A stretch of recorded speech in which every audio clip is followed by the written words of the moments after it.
नमस्कार। आज हम लेकर के आए हैं 16 महाजनपद और इनकी राजधानियां। तो ये क्रम से देखेंगे क्योंकि ये बहुत ही महत्वपूर्ण है। प्रत्येक कॉम्पिटिटिव एग्जाम के लिए बहुत ही महत्वपूर्ण प्रश्न है ये, और यहाँ से कहीं ना कहीं आपको एक क्वेश्चन देखने को जरूर मिलेगा।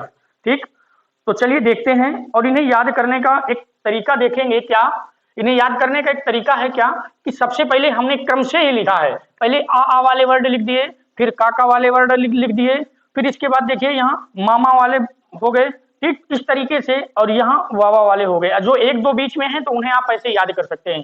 तो देखिए पहला क्या है, पहला महाजनपद आपका हो गया क्या, अंग। पहला महाजनपद अंग। अब अंग की जो राजधानी है, अंग की राजधानी क्या है, चंपा। अब आप इसको जब 16 महाजनपद याद करने का तरीका कैसा है, क्या, अंग, अवंती, अस्मक, काशी, कौशल, कुरु, कंबोज। कैसे पढ़ेंगे, अंग बोलो, अंग, अवंती, अस्मक, बोलो, अंग, अवंती, अस्मक, काशी, कौशल, कुरु, कंबोज। बोलो, अंग, अवंती, अस्मक, काशी, कौशल, कुरु, कंबोज। इस क्रम से आपको याद करना है। ठीक, आप 2 बार इसको पढ़ेंगे, याद हो जाएगा, है ना। अंग, अवंती, अस्मक, बोलो, कुरु, कंबोज। याद हो गया ना। इस तरीके से आप इसको पढ़ेंगे। अब देखिए जब आप इसको पढ़ेंगे तो आराम से गारंटी है याद हो जाएगा। ठीक, और अगर याद हो जाए तो वीडियो को लाइक जरूर करना। ठीक, चलिए आगे। अब अंग की राजधानी क्या है, तो चंपा है, और चंपा का दूसरा नाम क्या, मालिनी। ठीक, अवंती की राजधानी क्या है, उज्जैन। ठीक, अब उज्जैन का पुराना नाम क्या है, माहिष्मती। ध्यान में रखना। अस्मक, अस्मक क्या है, पोटन। और बहुत जगह किताबों में क्या है ना, पोटिल भी लिखा हुआ है, इसलिए हम दोनों लिख दिए हैं। ठीक, अब तीसरे में क्या है, काशी। अब काशी का आपको पता ही है, काशी का क्या है, वाराणसी। कौशल की श्रावस्ती। कौशल की राजधानी क्या है, श्रावस्ती। कुरु की राजधानी क्या है, इंद्रप्रस्थ। ठीक, कंबोज की राजधानी क्या है, हाटक। गंधार की तक्षशिला। ठीक, और चेद की सूक्तिमती। पंचाल की आइछत्र या काम्पिल्य। ठीक, और मगध की राजगृह। ये वही राजगृह है, वही राजगृह है जहां बौद्ध संगीत हुई थी। प्रथम बौद्ध संगीत अजातशत्रु के समय में हुई थी, ध्यान में रखना। ठीक, अब मल्ल की राजधानी कुशीनगर। ठीक है, मत्स्य की राजधानी विराटनगर, और शूरसेन की मथुरा, और वज्र संघ की मिथिला, और वत्स की कौशाम्बी। ठीक, तो ये आपकी राजधानियां हैं। ठीक, अब इनसे रिलेटेड थोड़ी सी बात हम आपको बताने की कोशिश करेंगे। इन सभी में सबसे जो स्ट्रॉन्ग, ताकतवर है ना, कौन सा महाजनपद था, तो कौन सा महाजनपद था, मगध। ठीक है ना, ये मगध बीच में है, देखो ये। तो सबसे क्या था, स्ट्रॉन्ग था मगध। कौन, मगध। इस बात को ध्यान में रखना। क्यों मगध स्ट्रॉन्ग बना, पहले तो कुछ इसने क्या किया था, अवंती को क्या कर दिया था, अवंती को क्या किया था, जीत लिया था। ठीक है, तो ये और ज्यादा शक्तिशाली बन गया मगध। और मगध के राजवंश आप लोगों को पता ही है, हम बताए ये मगध के राजवंश। ठीक है ना, बताएं कि नहीं। पहला हर्यक वंश, बताएं ना, जो इतिहास में है, हर्यक वंश। हर्यक वंश के बाद नागवंश। ठीक है, नागवंश के बाद नंदवंश, और नंदवंश के बाद मौर्य वंश। समझ में आया ना।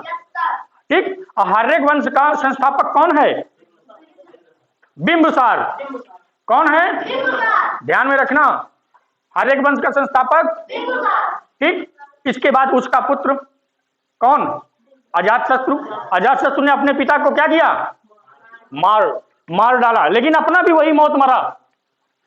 हाँ भाई, जैसा का तैसा इतिहास। इसीलिए तो इतिहास पढ़ाया जाता है कि जो गलती पहले पूर्वज कर चुके हैं उन गलतियों को दोहराया ना जाए। ठीक है ना, तो ऐसे में क्या है, अजातशत्रु ने मार डाला अपने पिता बिंबिसार को, है कि नहीं। अब अजातशत्रु का पुत्र कौन, उदयन। उदयन ने क्या किया, उदयन ने अजातशत्रु की हत्या कर डाली। ठीक है, तो इस तरीके से धीरे धीरे इनके क्रम में, यानी इन्हें क्या कहा जाता है, पितृहंता वंश कहा जाता है। क्या कहा जाता है, यानी कि पिता को मारने वाला वंश। ठीक है, इसके बाद आया क्या, नागवंश। अब नागवंश का संस्थापक कौन है, तो शिशुनाग है। नागवंश का संस्थापक कौन है, शिशुनाग है।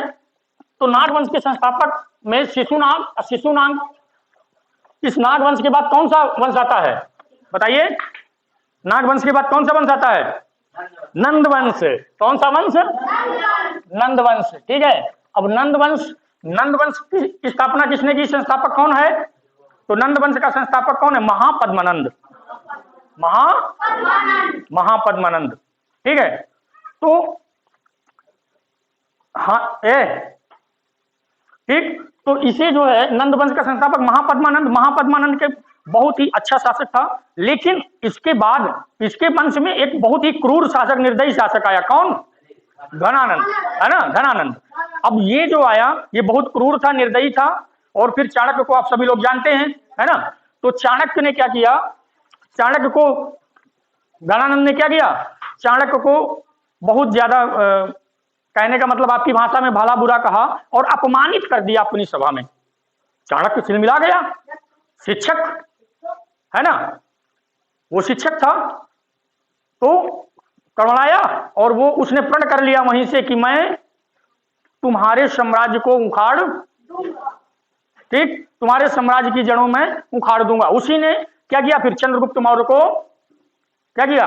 चंद्रगुप्त मौर्य को देखिए, छोटे से बालक को एक राजा बना दिया, है कि नहीं। तो आचार्य चाणक्य, इनके 2-3 नाम है, जैसे चाणक्य, विष्णुगुप्त, है ना, कौटिल्य, तो इनके है ना 2-3 नाम है। और इन्हें क्या कहा जाता है? इन्हें भारत का मैकियावेली कहा जाता है। क्या कहा जाता है? भारत का मैकियावेली कहा जाता है। ठीक, तो इन्होंने क्या किया? चंद्रगुप्त को लेके आ गए और चंद्रगुप्त को लेकर के आए और चंद्रगुप्त को राजा बनवा दिया अपनी कूटनीति के दम पर। ठीक, घनानंद की हत्या करवा दिया। ठीक है, और घनानंद की हत्या के बाद चंद्रगुप्त शासक बन गया। अब चंद्रगुप्त शासक बन गया तो ये हुआ कि कौन सा वंश चलना चाहिए? तो ये हुआ कि चंद्रगुप्त की माता का नाम क्या था? मूरा था, है ना।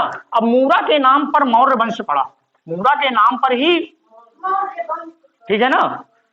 तो चंद्रगुप्त मौर्य जो बना ये अपनी माता के मूरा के नाम से बना, ठीक है ना। अब चंद्रगुप्त मौर्य आ गए। चंद्रगुप्त मौर्य महान प्रतापी शासक थे, ठीक है।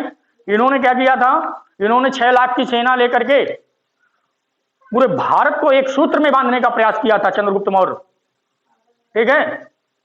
तो ऐसे शासक जो कि हमारे देश को एक सूत्र में बांधने वाले थे ये बहुत कम थे, ठीक। अब मौर्य वंश का संस्थापक किसे माना जाता है? चंद्रगुप्त मौर्य, ठीक है ना। चंद्रगुप्त मौर्य को मौर्य वंश का संस्थापक माना जाता है। अब चंद्रगुप्त मौर्य का पुत्र बिंदुसार, चंद्रगुप्त मौर्य का पुत्र कौन? बिंदुसार, और बिंदुसार का पुत्र अशोक। समझ में? अशोक महान, सुने हो ना नाम, सभी को पता भी होगा उनके बारे में। तो चंद्रगुप्त मौर्य ने क्या किया था? अंतिम समय पर, अपने अंतिम समय में क्या किया था कि इन्होंने जैन धर्म अपना लिया था। अंतिम समय में जैन धर्म अपना लिया था, ठीक है। भद्रबाहु से दीक्षा लिया था और जैन धर्म अपना लिया था। और ये अंतिम समय पर ये कहा? केरल के श्रवणबेलगोला में चले गए थे और वहां जाकर के कहा? श्रवणबेलगोला, ठीक है, श्रवणबेलगोला में जाकर के तो इन्होंने क्या किया था? संलेखना किया था। संलेखना मतलब होता है उपवास। क्या? उपवास करके अपना क्या कर दिया था? शरीर त्याग दिया था, ठीक है। शरीर का क्या किया इन्होंने? त्याग किया, ठीक है ना। यानी कि इनकी मृत्यु हो गई संलेखना के द्वारा। यानी कि भाई ये जैन धर्म के अनुयायी बन गए, है ना, जैन धर्म को मानने लगे। तो संलेखना इन्होंने उपवास किया और उपवास करने के बाद वो होता क्या है उपवास में आपको पता ही है भाई। ना खाओ 1-2 दिन खाना, फिर पता चल जाएगा, है कि नहीं। 2 दिन खाना ना खाओ वही पोजीशन हो जाएगी, है कि नहीं। तो ये पॉइंट होते हैं। अब इनके बाद इनका पुत्र आता है बिंदुसार, है ना। उसका नाम बिंदुसार कैसे? उसके बिंदु था एक, ठीक है, तो बिंदुसार नाम पड़ा, ठीक है। समझ में आया? तो इस तरीके से अब बिंदुसार आया। बिंदुसार के बाद कौन?